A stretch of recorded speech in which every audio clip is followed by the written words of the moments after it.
21-year-old Sosobala NoZulu is part of a notorious Cash Money Brothers gang based in Durban. He lives in a fast and reckless life and often involved in car theft and bank robberies until a twist comes when his girlfriend is brutally raped and he decides to take the law into his own hands. Well, that is just a taste of what to expect in Musa Kheswa's current book titled Sky-birds and Ravishers. And he joins us now via Zoom to tell us more.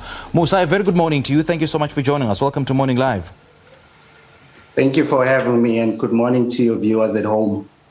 Well, I've just given a fraction of what this book is all about, but just from an author's perspective, Musa, how would you describe what this book is about?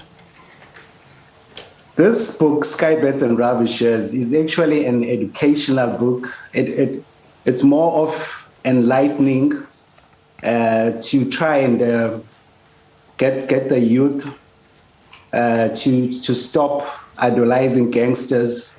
Just to have a clear view of what life is if you do idolize gangsters and you end up in prison. So this book is it's actually a collective of crime incidences that if you as a young person are able to read it, understand it, and you'll realize that prison is a no man's land. So stay away from doing crime. That is just the gist of the book. Now, do unpack for us the significance behind this book's cover and the title to how the story of Sosobala unfolds. The title, Sky-birds and Ravishers, in prison or even outside of prison, a term skybird is often used loosely by gangsters to identify a weak person.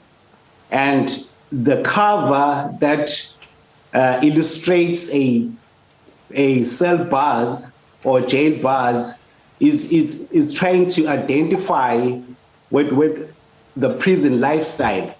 So now when a skybird enters into prison, it's a totally different case than the normal lifestyle of an individual from the outside. So now the significance of the cover and the content inside the book is to try and illustrate and paint a vivid picture of crime and prison as it is intertwined. Yeah, the focus being crime, prison and gangsterism, the book then seems to center around the character of Sosobala NoZulu. Just break down for us, if you can, his character and how it develops and grows in this book. So Sosobala NoZulu grows up as a young, obedient boy. But in his adulthood, he has a friend that introduces him into a life of crime. Okay, and gangsterism, revenge, murder, gender-based violence, incarceration. Take us through some of these themes and the other, and the other themes that this book is highlighting. Especially GBV, when his girlfriend is raped, he takes the law into his own hands, and if you do realize that the rape also is falling under GBV, and Sosobala as a gangster, probably with a good heart, takes the law into his own hands by killing the rapist, which also in that sense is a crime on its own. And when he ends up in prison, the focus now of Sosobala NoZulu is how to survive the underworld, the prison underworld, by beating his time until he's released. He receives a parole. But then prison is a no man's land, and whatever encounters that transpire in prison are more and immediate. That changes his outlook in life, and he ends up taking out the gang leader in prison. And in doing so, he becomes monstrous. And that leads to a warder who's hell-bent on keeping peace and sustaining the prison, they become sort of enemies, but frenemies towards the end of the book. So Sosobala NoZulu's character is of a young boy that grows up as an obedient child, but then is introduced to life of crime. There is a strong love life that his woman, I think, becomes the center of his universe. And then when that tragic rape happens, it takes him into a completely different world, into a different psychology that he feels that, no, man, I have to take the law into my own hands, because a rape is a despicable issue that has transpired. So he has to deal with it one way or the other. But unfortunately, he deals with it in a bad way by taking the life as well, which also ends up in prison, which is the sad part of the whole thing. You know, Musa, I want us to talk about your focus on prisons in particular and why it was important for you to dig into this particular issue. You see, when I wrote Sky-birds and Ravishers, I did not want to be just another crime thriller. I just wanted to focus in a life of a human being in prison, to able to portray the life of a convict, what the convict goes through as soon as the orientation, as soon as they enter in the gates of prison, the orientation that they go through, what different gangs,